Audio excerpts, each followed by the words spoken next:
Инженерно-технологический университет Туркменистана имени Огусхана вошел в золотую категорию мирового рейтинга университетов UI Green Metric 2025 года. Университет набрал рекордные 7675 баллов из 10 тысяч и занял 306 место среди 1745 вузов из 105 стран. Это улучшение по сравнению с прошлым годом. В 2022 году университет был на 637 месте, в 2023 – 432, в 2024 – 328.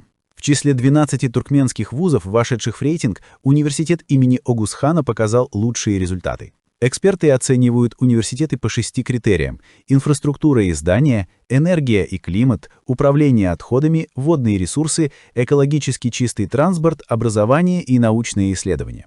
Факт также подчеркивает внимание государства к экологии, охране окружающей среды и развитию науки в этой сфере. Туркменистан последовательно выполняет международные обязательства и участвует в соглашениях и конвенциях по устойчивому использованию природных ресурсов.